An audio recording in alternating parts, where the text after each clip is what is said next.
And welcome back to the Uncool show. It's been a little bit of a break after the holidays. I'm Dylan, I'm Nathan. and today we are going to be talking about Stand By Me. But before we do that, uh, Rob Reiner was the director of Stand By Me. Clearly, his name has been in the news worldwide since the tragedy before Christmas involving him and his wife and his son and the rest of his family. Um, Rob Reiner was a really, really important director to a lot of people. Really important works that Nathan and I really connect with, and that American cinema really connected with.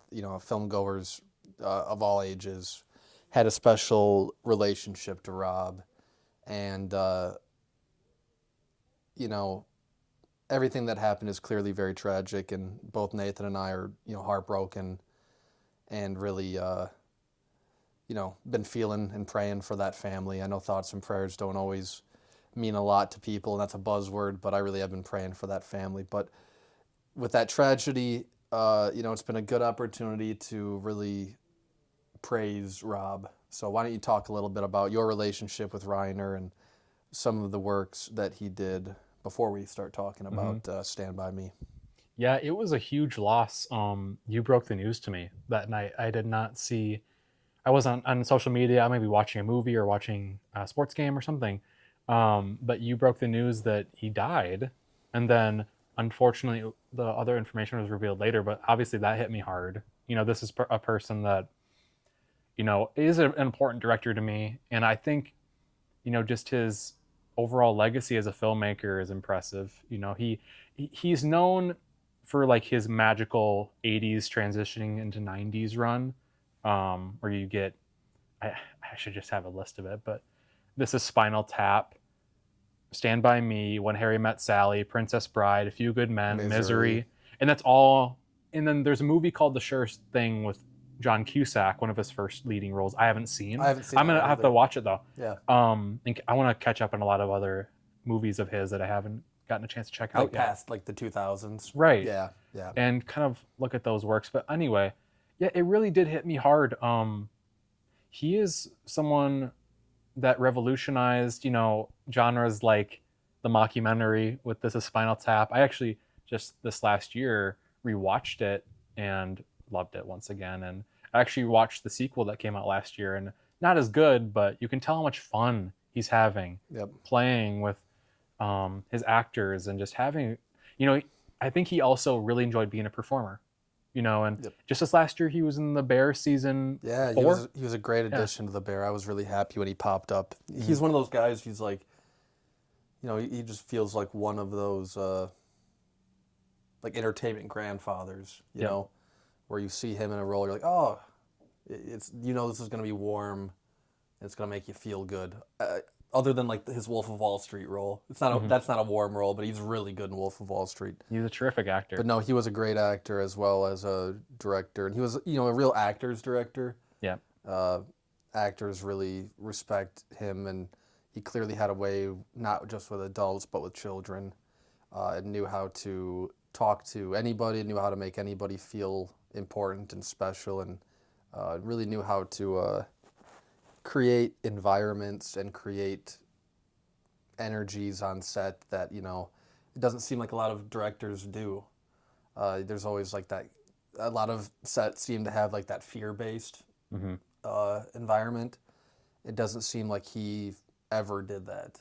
The way that people have been talking about him since his passing, the way people talked about him even before he passed, he was very respected and brought a certain levity to the Mm-hmm. craft. And, you know, it's tragic when anyone dies, especially when they've given so much. It's definitely worse, with how it happened, and nobody deserves that. But again, it's given myself and given Nathan an opportunity to focus on the good and focus on the legacy that he's left behind, which is a lot of really cool, really important, seminal work that has influenced film, you know, ever since he broke through with Mm-hmm. Spinal Tap. And like you said, you named a bunch of his movies, and just so many different genres, so much touch, Hmm. across so many different types of films, and uh, there was just something magical about him Hmm. and about the the stories he chose to tell and the way that he chose to tell them. I mean, just having watched Stand by Me with you, that's a whole movie built on feeling Hmm. and tone and emotion, and more so than a lot of his other movies, I would say. And he was really good at capturing a certain moment in life Yep. or a certain feeling, more so than I think a lot of directors have kind of been like reaching for like that standard of feeling that he He would brought. he's like the ultimate commercial director who had a really clever look and feel for sincerity, and he just all of his movies envelop that. And I was after rewatching Stand by Me, I'm like, all of his movies from that run, you can look at it if it's like too, I don't know, too simple of structures in his movies, but they're always like a good versus evil dynamic, and he's always rooting for the good in people. He always wants to see the good in people, and I think that probably just spoke to him as a human being, as well as a director. Like you said, as an actor, as director, he maintained that level of sincerity on set, working with his actors, working on the set,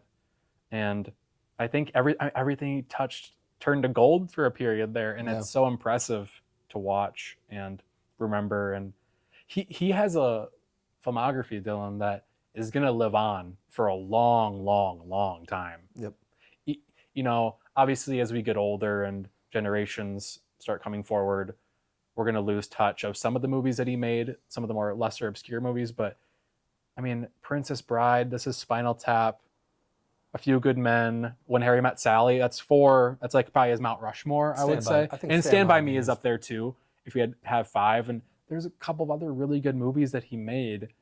It's just it really is heartbreaking. It This is. this one did hit me pretty hard. Um, I don't remember the last time I was hit hard by something like this, but Yeah, um, he just seemed like a really good person. yeah, he did. This will be the last thing, before we kind of segue, but it seems like his willingness to always search for the good in people was also why his son was living with them, and Hmm. uh, you know, looking for the good in people is a beautiful trait until you're not looking out for yourself at all, and you're not. I don't know. With the mental health angle of that whole tragedy, just made me think of things in our family and outside of our family, and it's just looking out for everybody is good until it isn't. You gotta have a balance with that, and I don't know. It's really tragic, and at the end of the day, you know, rest in peace, and rest in peace to don't knock over my water, please, and to Rob's wife as well, and Hmm.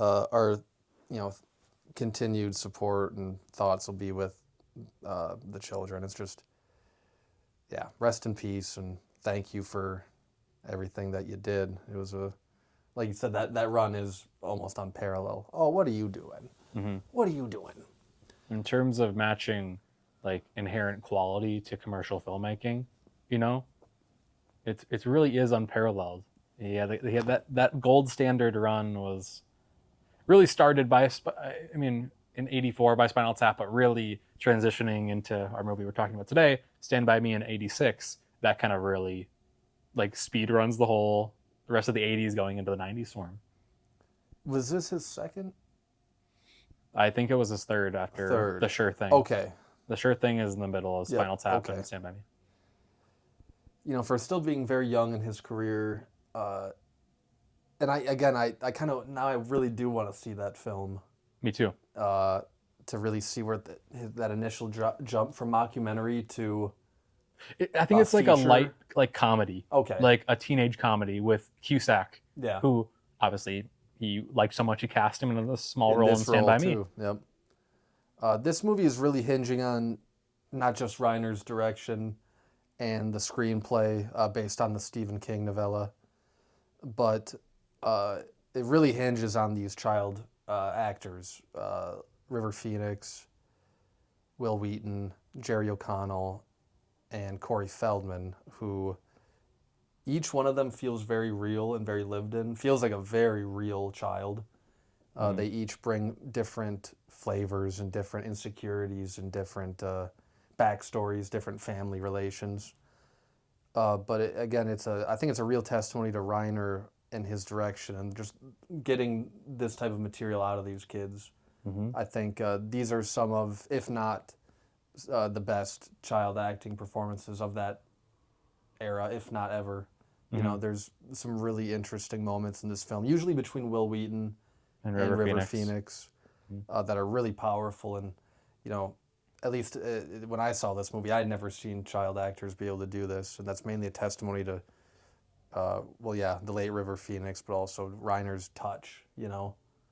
They all talk about how just great he was on the set of that film and how he brought out the best in them and really like made them feel confident and made them feel like they were worthwhile members of this team. And it really shows.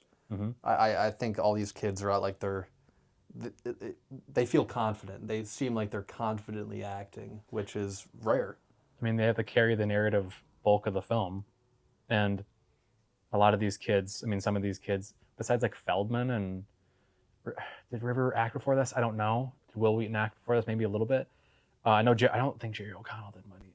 Whatever. Nothing high profile like this. You know, obviously the year before Feldman does something like The Goonies. I'm sure that did a good job training him for transitioning into a more adult role, R-rated. Yeah. And it really is impressive watching each performer have their own performance style and their own little character, and you can see, you could like visualize Robert Reiner behind the scenes talking to them and getting the best out of them and making them feel like they can also make their own choices as an actor. Yep. I mean, especially in River Phoenix, you know, he's an overwhelming talent for his age. It's unbelievable how he's like 10, 15 years ahead of the other kids in terms of his like not just ability, but like, well, you know, what he experienced. You know, you can tell that not just as a character, but as an actor, River Phoenix just understood things in a different way and understood life in a different way than these kids that he was acting with had, because he had experienced more at that point, and that really informs his performance. There's a couple moments in this film with River where it's just like, whoa, it really takes your breath away. We were sitting in silence during the emotional breakdown he has talking about him stealing the milk money with Gordy's character, and he breaks down, and you really do feel the pain in that performance. And not to denigrate Will Wheaton's performance, but later on when Will Wheaton is tasked with crying and being emotional, it feels a little different. And not to say that performance is bad either, because like you said, these performances, like you said, I think the 80s are like the pinnacle of kid performances. You know, you get a lot of great stuff in Goonies and E.T. and etc. You get a lot of great performances. I know they go into everything, but River Phoenix's performance really, it stands a test of time, and it really does sit on top of the rest. I mean, I was doing the math. He was born in 70. He was 15 when he made this. It's really crazy. Yeah. And I mean, he only had so many more movies he made after this. He was only alive for 8 more years. Right. And this is another performance and movie, like I said earlier, that will live on. And I'm really happy that his legacy will live on in that way. Yeah. You know, and that's amazing that his legacy in this movie could be tied to Reiner's amazing run. Yeah. And that's a great, like, symbiotic legacy that will go forward. Would have been nice to see those two stay in each other's lives and not just work more together, but, you know, look out. You know, River needed somebody looking out for him. It doesn't seem like he really had that after a certain point in his life. But yeah, again, he's head and shoulders above the other kids in this, but they don't. At the same time, he doesn't feel like he's overacting or they're underacting. It still feels very natural, and it still feels like the other kids are. They're all equals in their own way. In their own way, yeah. Their friendships. You know, watching it this time with you, I had kind of forgotten how there are like 2 little groups. Yeah. There's I don't remember their characters already. Chris and Gordy are Gordon. together, Gordon. and then Vern and oh my, Teddy. Vern and Teddy. Yep. So Corey Feldman and Jerry O'Connell are one little group, and then River Phoenix and Will Wheaton are on their own. Yep. The little dichotomy of that one scene where like the one group is asking about if Mighty Mouse could fight Superman, and then it not flashes back, but the camera goes back to River Phoenix having a genuine, honest conversation about how he needs to move forward without his friends, like his little friends right now, because he's gonna go on to do bigger and better things. And how like he tells him like we're all holding you back. It's a very like adult conversation. Like, you're gonna be a writer one day. Like God gave you this gift, you have to use it. Yeah, that's another one of those scenes where like no, like the other kids in that movie couldn't have made that work. That River was just a very unique talent, and much like it's a shame that Rob isn't here. It's a shame that River,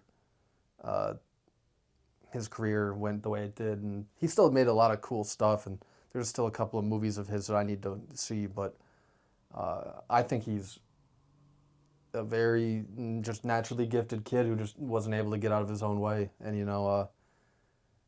that'd be the biggest what if. Yeah, in Hollywood, like one of the biggest what ifs in Hollywood history. Yep. But if you haven't seen Running on Empty, just to give a quick little like River Phoenix, Running on Empty is really good. He's good in Sneakers. I mean, he's great in this. If you haven't seen it, he's really good in the beginning of Indiana Jones and the Last Crusade as the young Indiana Jones. He's amazing in that sequence. That could have been a cool what if too, and My Own Private Idaho. My Own Private Idaho. It's not my favorite movie, but have you seen that yet? No, I haven't. That's on my list. But he's really good in that. He was just such a special actor, and rest in peace, River. He's one of my like favorite what ifs for sure. And every time I see him in something, I really connect with him, and I think he was just a talent taken too soon. Penny, do you agree? What are you doing? Very empathetic performer. Yeah. You just you can't help but feel sorry for the guy or want to root for him. Yeah, for sure. You just breathed that into his performances. Yep. I think I don't even know if that was something he was in charge of, or, just like... It feels like it's so natural to him. It's just like, this is what my life was, and I'm bringing it to the forefront. He used his past to inform all of his performances. Yep. And even if it's like a light... we forget to mention I Love You to Death. He's really good in I Love You to Death. I Love You to Death. He's really good in these comedic roles, these thrillers. He can do a little bit of everything. These dramas. He can do a little bit of everything. He was a true shining star when he was acting, And it is sad that he never got to skyrocket into this massive... Well, we talked before the movie. We are assuming that he would have some sort of Leo DiCaprio career. I mean, arc. If he had, stayed clear or at least tapered off a little bit of the things he was doing, I definitely think he would have had that. But I mean, he was supposed to be Jack in Titanic until he passed away. He would have been perfect as Jack. Even though I love Leo, he would have been a good Jack. He was Cameron's plan. He was always River Phoenix, River Phoenix, River Phoenix. So that would have been a very interesting what if too. Just have that huge movie with... I mean, does Leo even become the star?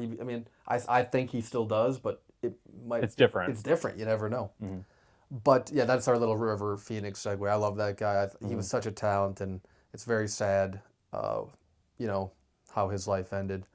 But I think Jerry O'Connell needs a little bit of love in this. He is one of the most sweet, sympathetic kids you ever want to root for in a movie.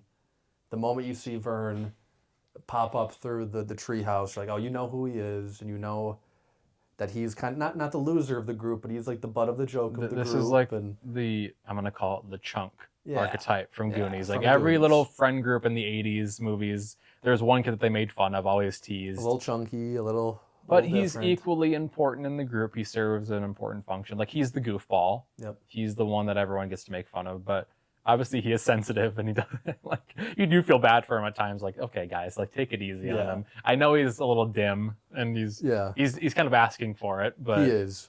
He is really. But he's great. I noticed. Yeah, he is really sweet, and it's really interesting with him. I have not seen much of Jerry O'Connell's career. I will just be No. completely Kangaroo honest. Jack, Scream 2. That is literally the two that came right to mind. The, And that's like all the context I have for him yeah. post He seems like a Stand cool By dude. Me. He seems like the most like lovable Down to dude in earth. real life. Yeah. Really eccentric, kind of weird, but everyone seems to love the guy. Just to bring it back to now, I was telling Dylan, asking him if he saw this clip.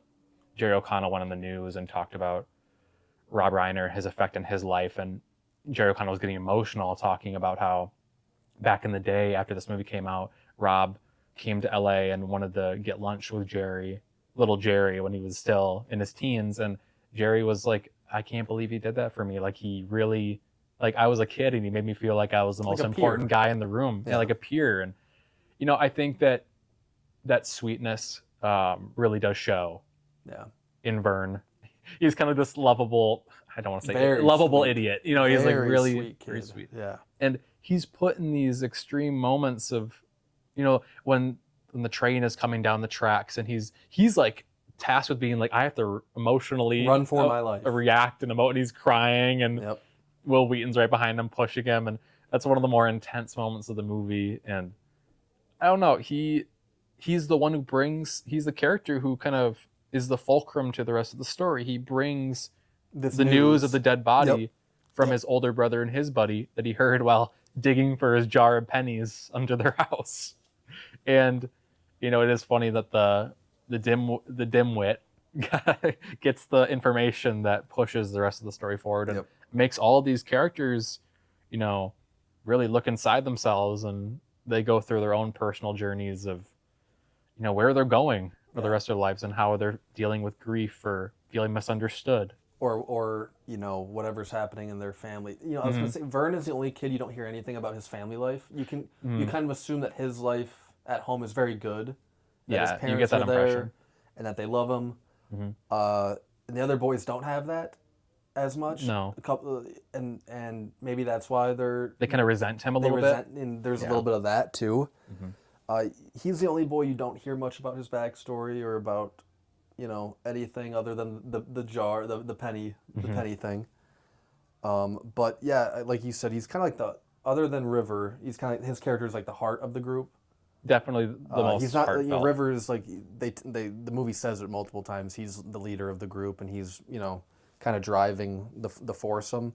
But I don't think that foursome exists if you don't have Vern as like their heart, at least in this period of time in their life. He also serves an important function just for the movie. He's great comedic relief. Yep. They give him a lot of good laugh lines, and Reiner has a deep background in comedy, and so did his dad, Carl Reiner, another good comedic director, and a legend. Huge legacy behind him too. Like you said, a legend. And there's really good edits in this movie with the laugh lines and with Vern, and how the other guys just like, oh, shut up, or like leave it alone, or whatever they're gonna say to him. All these reactions, and he does serve an important function as like this movie being an entertainment. Yes. He is a very entertaining character. He's a very like chaotic good character. You never really know what Vern's gonna do, but he's a good little dude. And then on the flip side of him is like the chaotic, not evil, but chaotic, dark Teddy. There's some issues with Corey Feldman's Teddy, victim of abuse at home. His dad is a Vietnam veteran who drinks and beats him, and the film tells and shows you that his father has melted his ear. He burned his ear on the stove, and you can see the makeup department did a good job making it look like that. Yeah, like his earlobe is melted to his he's a victim of abuse. He's not dealing with it well, and the movie is like very clear on that, which is very interesting, especially at that time. That's a very like you didn't see a whole lot of that in like mainstream movies. Like, this kid is going through it, and you know that right away. And his dad is the laughing stock of the community. Yes. And he's like the loony. That's what the junkyard guy calls him his dad multiple times to get a rise out of Teddy, to make him annoyed. And Teddy kind of loses it, and he gets emotional, and he it's like this weird dichotomy of wanting to defend your dad, but also acknowledging that he's abusive and it's like bad for syndrome. You. Right. And he's one of the darker characters in the movie, even Probably though the darkest. he's also somewhat of a comedic relief. because the two comedic relief characters are a little group, like with a Vern and And Teddy. Teddy. And just looking at Corey Feldman really quick, his career also took a crazy Yeah, turn very leading tragic. into the 90s, 2000s, and onward. But man, his 80s was also just absolutely insane from our standpoints. You know, Yeah. we are big fans of the Goonies, and I am majorly partial to the Burbs. And I he's think great in he's the Burbs. fantastic in the Burbs. He's really good in this. Yeah, he is. He's He's really good good in in the this. Lost Boys. He Yep. had a great 80s run Yeah. for an adolescent actor. It's Yep. crazy. I he he's an interesting character and an interesting performer in pretty much all of his movies because of that. Like that weird like darkness mixed with like complete innocence and like complete Like like he's unaware. so confidence. Yeah. He's very confident in himself. Delusionally Yeah. confident. Yeah. And yeah, you know, when that scene that you brought up with the junkyard guy kind of bullying a child and you know, letting it known to us as a viewer that not only is, you know, Teddy's dad abusing him, but he's like you said, the town laughing stock. Everybody knows he's this. Everybody knows he's that. And yeah, that weird like, I hate my dad, but yet my dad's a war hero, and I respect that. That's a very unique thing that they don't like fully explore. They don't like go too deep into it, but what you do see feels very real. And Feldman, you know, he's a very emotional actor. He feels like a very impulsive actor.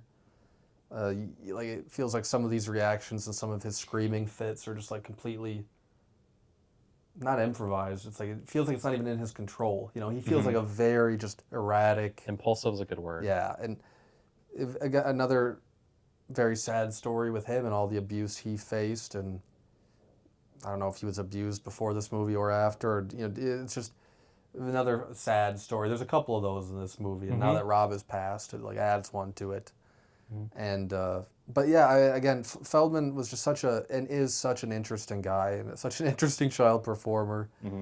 And like you said, his run, you can't really say much about I'm it. probably missing some, just recounting off the top of my head. I mean, he was so important to 80s like family / kids movies. Yep. You know, like and then moving into that adolescent space, like people who like grew up with him in that age, they actually got to like grow up with him as he like moved into the Lost Boys and then moved on to obscurity. But when he became like an actual star when he was a later teenager, that's where it kind of went downhill. When he was in that sweet spot of like 12 to 16 or 17, he was really like, on his own little golden run, like I said with Reiner, and it's impressive and it's fun to look back. It is, even with the current, you know, arc of his career. Yeah, the current which is state. Unfortunate. But yeah, he seems to be doing a little better, and every once in a while I pop in on him, see how Corey's doing.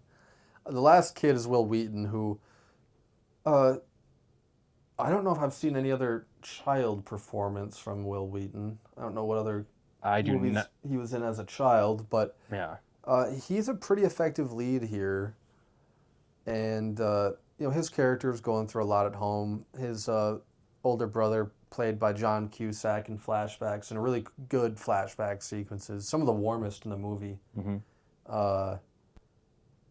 Especially with like, I don't know, the Yankee hat scene always. talk about warm. The lighting is also so warm in that scene. Like, it's almost like a dream sequence. It is, and like they use diffusion on the light, so it's like super soft, and like you said, dreamy and soft, and the lighting is super like nostalgic feeling. Yeah. And it's even a little more grainy than the other scenes. Like it's just there's a lot going on there visually, but those sequences with Gordy, yes, and his brother's name is Denny. Yeah, it's Denny. Those are some of my highlights for the Will Wheaton storyline in the movie. His older brother was like the golden child, and he passed away in a car accident. And Will Wheaton's Gordy's parents aren't really able to. They haven't grieved properly yet, and they're kind of leaving Gordy out to dry. And the movie makes it very clear that Gordy's dad doesn't really care for him as much. And those are the kind of like the driving factors for this character. Not necessarily to like even prove anything to his parents, but like he seems to want to make his dead brother proud. You know, Like, I'll never be able to be the football star that my brother was. Like, I'll never do anything as good as my brother was at football. Yeah. Or like in going into life, going into college. That's how he his mom feels. references his girlfriend. Yep. Like, are you going to see this person after the game? And so there's a lot of stuff going for Denny. And with Gordy, he's stuck. Also, it's funny to look at that character and go, man, you haven't even really started your life yet. Yeah. Like, you think you need to have it all figured out at like just a 12 kid, or yeah. 13. And that's kind of the funny thing with kids at that age. You know, they do feel like they have to have it. Some of them have to have it figured out right then, or that these friends are going to last forever. But these kids, especially Gordy and Chris, are very mature for their ages in terms of being very emotionally intelligent and observant. Yeah. You know, Gordy can see. It's also very aware to us as an audience that like his dad does not care for him, and Yep. his mom is kind of stuck in a state of limbo. But also what Gordy has to go through is during different sects of the movie, he has to deal with hearing about his brother from the townspeople or from the bullies at the end. And he has to kind of relive that trauma and grief until it eventually kind of comes to a fold towards the end of the movie when he has the gun and is pointing at Kiefer Sutherland's character and is maybe about to kill him. Yeah, I think the movie. I assume that he probably would, and I also assume that Kiefer Sutherland would, like, his ace. That ace is ready to actually hurt River Phoenix's character. I don't know about kill him, but maybe he was about to go. The stakes feel very real at the end. He was about to go to Chris with the knife until Gordy shoots the gun. Yeah, it feels like that definitely feels like a moment where Gordy kind of like regains a little some sense of control over like his emotional state. Mm-hmm. But I think it's also, interesting that Danny, that he's like very much supportive of the writing, and he's trying to like show off the writing to his family on his younger brother's behalf. Like, he wrote a story. Did you guys read his story? And even when the brother was alive, he was always an afterthought. Right. And that definitely informs the performance and informs the character. But again, the Cusack scenes are just a real highlight. They really, he's probably only in it for like 2 or 3 minutes. It feels like, if that, but it's definitely one of those less is more type of roles, and it really works. And I'm always upset that he never gets his Yankee cap back. Yeah, no, never does. That I remember when I first saw that movie. I'm like, at the end of that movie, he's gonna get that hat back. This is like foreshadowing. He's gonna stand up to the bully and get that hat back. I was always upset he never got that Yankee hat back. It's funny that you say that. I don't know why. I probably conflate it with the beginning of the movie when he has the gun behind the diner and shoots it because he has the hat on then. I'm like, he shoots the gun at the end or has the gun with the hat on his head. No, he does not. No. I conflate that with the first sequence. Yeah. This kind of like if you ask people from like our mom's generation, this was like the premier coming of age story of that time. It has to be. That and the Goonies, it feels like. We're probably missing some, but in this terms is of like the most, tentpole commercial, everyone saw it. Yeah. Yep. And like you said, this movie has stood the test of time, and it is only going to continue to grow, it feels like. But I also want to just do a quick segue on Kiefer Sutherland. Mm-hmm. He's really good in this as like the big bad, which is just like a high school senior with a gang who like chain smoke and drive around and hit mailboxes and carve like makeshift tattoos, cobra tattoos into their arms. He's super cool. He's a super cool dude. But this was the first time I ever saw him in anything, and he always kind of sticks out. He really works in this movie. He's not in it very much. He chews scenery. But he's just, Him as a performer when he was in his like late teens, going into his early 20s, he just has a look on his face. He does look evil. He just looks like the like a really embodiment bad guy. of evil. Like a really bad guy. And he has such a presence about him. Ironically, a little bit different from his dad. Like, I think his dad projected more warmth. Kiefer projected more like evil and like, I want to stay away from this guy. Yeah. And very charismatic. Yep. Despite how truly awful he is. He has a gang of like 7 or 8 guys who hang on his every word Yep. and will do anything that he tells them to for the most part. Hmm. If they have any type of opinion that he doesn't agree with and he lets them know about it, they switch up right away. You know, Hmm. he has a very intimidating presence in the movie. And the final scene So is good. really, really good. And It's so good. it really informs the whole movie. As the movie gets to that point, I'm like, oh, I can't wait. We're almost there. We're almost to It's like my favorite sequence of the movie, the it's final yeah, confrontation between the two gangs of yeah. the young kids and then the gang, the actual gang. Yeah, the Yeah. Cobras. Yeah, whatever. The greasers. The greasers. They're all wearing white and the same colored jeans and the same black shoes. They're, The slick back hair. yes. The, the funny thing about like those groups, they're always about like independence and like Anti-establishment. anti-establishment, but then they all conform like To an establishment of their own. Yeah. Yeah. Exactly. The same thing with like bikers. Hmm. Like we're all anti-establishment, but then they create their own establishment. Hmm. It, it's just funny that people of that type of phenotype fall into that so easily. One thing off of that is I was thinking about after watching the movie again. It really is impressive how Reiner balances the nostalgia for that time, and I'm sure he grew up in the. I'm pretty sure just thinking about how old he was, he grew up in the '50s in some way or form. But he balances that with like the dark, seedy underbelly of that time, and also like the emotions that those kids felt at the time. You look at that time in America's history, like very cookie cutter, very idealistic, you know, squeaky clean reputations from the families, and you know, and then he inserts all of this like language and harsh feeling and emotional trauma and baggage, and like these kids feel the same no matter what decade you're going to be in. Yep. You know what I mean? Like those feelings are universal and they transcend generations, Yeah. which is a really important, it's probably the most important backbone of this movie in a way. Despite this movie coming out in 86, you go back to the 50s. And of course, it is a nostalgic time, and he inserts all the classic songs and looks of the era. Yeah. And the movie looks beautiful. And it's shot beautifully, very respectfully. And it's really interesting to see him balance those two sides to that coin. No, I agree. He,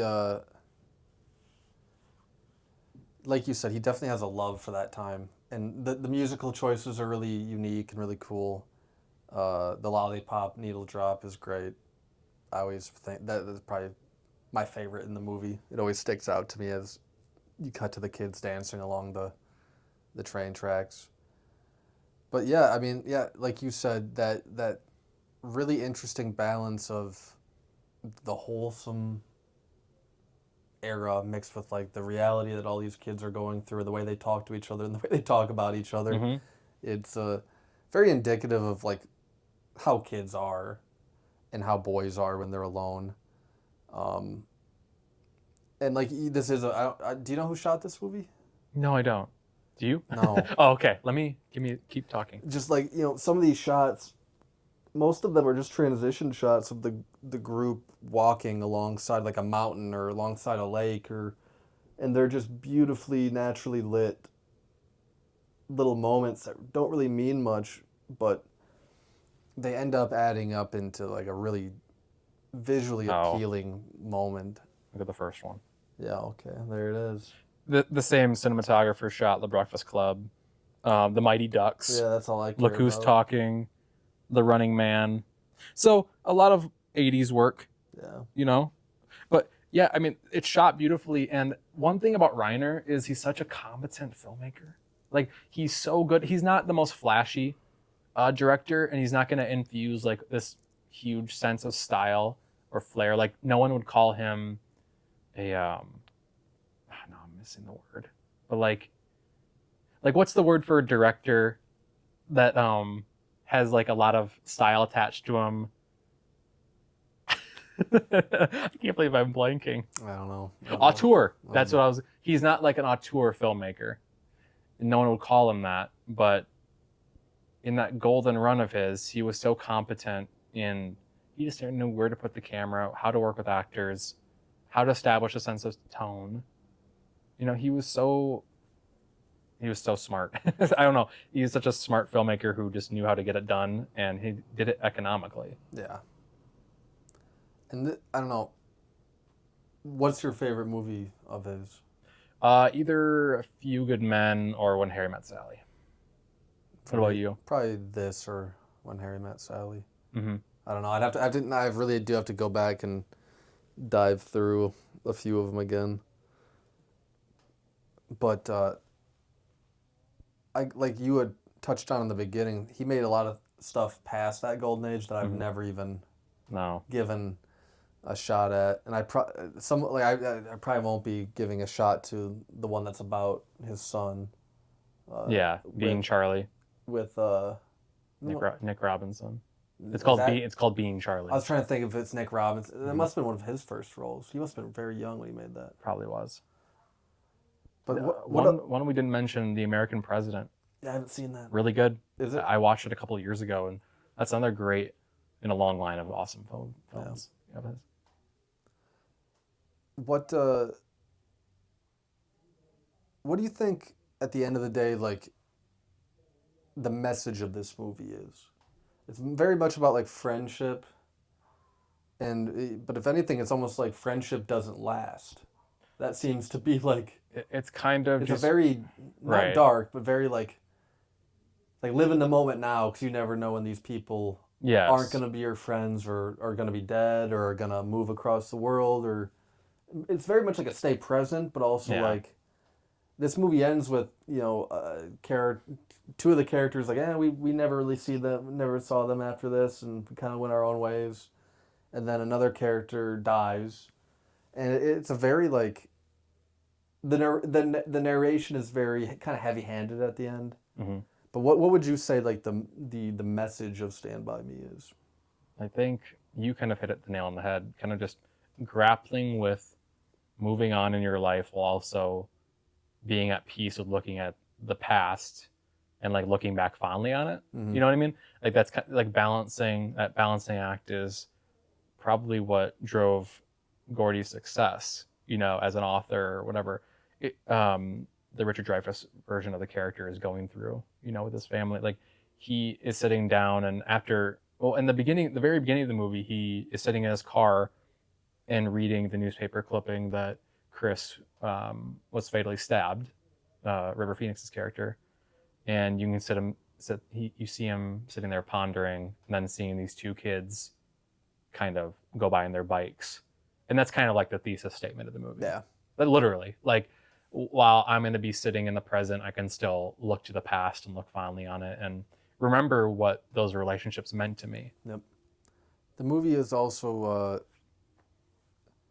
I think it says they hadn't seen each other in 10 years, but that these two characters did keep in contact and that they kind of like pushed each other. This whole movie, River Phoenix is giving Will Wheaton's character little pep talks about how you need to do this, you need to do that, you got to stop hanging out with these people, start getting ready for your college classes. And then at the end of the whole movie, Will Wheaton is also telling him, you're smart enough to do those too. And at the end of the movie, the narration makes it known that like both these guys kind of pushed each other and stayed in each other's orbit as long as they could, and that they both did make something out of themselves. Mm-hmm. Whereas the other two characters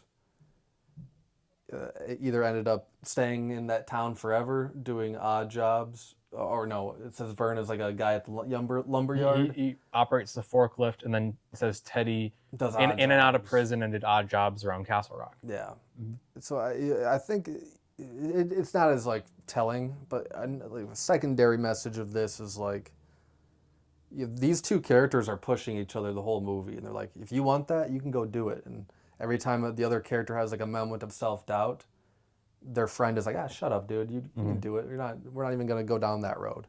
And that's a very like beautiful thing too, like that. If you have a real friend, like that's what friendship is, and pushing each other to do better and be better. And the film doesn't explicitly state it, but like that's the whole relationship between Gordy and Chris. Mm-hmm. It's just like, I want better for you. I know that your dad doesn't like you. I know that your dad does this to you, blah, blah, blah. They keep having these conversations, but like at the end of the day, what are we going to do about it? Let's just keep moving forward and we're going to do these college courses and we're going to get out of this little town. Mhm. And I think that's a beautiful part of the movie is the friendship between those two feels more lived in than the whole group friendship. And that's why some of those scenes where it is just Wheaton and Phoenix are some of the best in the movie, Mhm. whether it be just them chatting about life or having these emotional breakdowns with each other that kind of highlight everything. Like we didn't touch we hinted at it, but River Phoenix's breakdown where he talks about The the milk milk money. lady, but then also running into like everything with his father. That's probably the most impressive scene in the movie to me. With just like that performance. Mhm. It actually does feel like River is just like crying on camera, whereas the other kids, it's like okay, they're acting right now. And they cut back. They show him crying, but then they cut back and there's tears coming out. I'm like, okay, I see the cut. Like, obviously, Will Wheaton needed more help in that department, and that's completely fine. Yeah. It just speaks to how massively talented River was, Oh yeah, and and he's no like one, and rarely any kids match that. yeah. You know, I mean, only a handful kid. he's like spitting and he's like stuff is flying out. Like it's really, it was like it's almost hard to watch. It's like You feel like you're watching a kid cry. I think you are. Yeah. I really do. That young man just went through so much, and it just informs so much. But at the end of the day, this movie, I would imagine most people have seen this. It's like a cable classic. It was always on TBS for some reason. They had the rights to this for forever. TBS. It was like their Stand By Me was like their cornerstone. It felt like. Mm-hmm. But if you haven't seen this movie, there's really no better time. It's almost more timely than ever, especially with uh, Rob's passing, and it, it it's just such a. I think it's a perfect movie. I really Mm-hmm. do think it's a 5 out of 5 for me. If maybe a 4 point. It might I don't know. It's a 9 or a 10 for me. The thing is that it may not be like the best movie out there, but it's so perfectly structured. No. It's almost like And it moves at such a pace. Reiner like created the blueprint, or at least expounded on the blueprint from how to create just a seminal coming of age story. Yep. This is on the Mount Rushmore of coming of age stories. It has to be, and I really hope I will show it to my kids whenever they come of age to watch it, and I want it to be passed down from generation to generation. It really is, even though the emotions and things the kids go through, they're stuck somewhat in time. The themes are timeless, though. The themes are timeless, right? Like obviously you may not have like a dad who is like a war vet who's going crazy and abusing you or whatever. Like you're having your brother died and your parents can't get over it. Anyways, yes, like you said, the themes are timeless, and I think it's important for kids to recognize their emotions and realize how to deal with it in some constructive way. Yep. And this probably is one of his more personal movies, probably. For sure. You can feel his voice come through, because Rob was kind of this like gentle giant type. He was super warm, very lovable. Like you look at what people are saying about him, all of his peers right now, they all loved the guy to death. Yep. And they all had such great relationships with him, and they had a rapport that lasted decades. And it's so impressive and truly sad. And I'm really happy though that this movie lives on.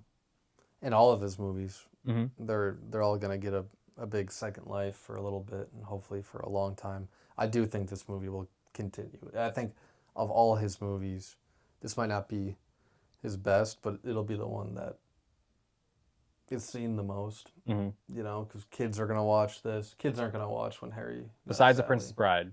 Yeah. Princess Bride's up there. It's for adolescent. Yeah, actually, I think it's those two. Princess sure. Bride and Princess Bride has probably been Yeah, seen more than Stand it's By Me. crazy how. That just speaks big though that his movie 80s is. and his. And I love his that run. movie. I think I do too. I think that's a perfect movie too. I don't think I would change anything about The Princess Bride. Mm-hmm. It's another one that we can cover at some time. I mean, we could do his whole filmography. I Yeah. definitely want to do Spinal Tap down the line. I haven't watched that in years. I definitely want to do A Few Good Men.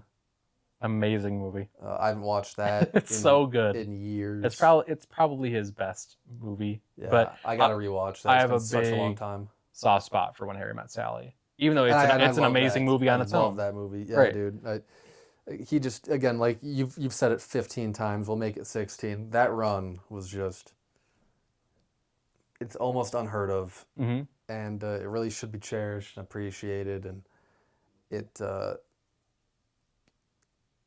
I still think Rob had some cool stuff down the pipeline.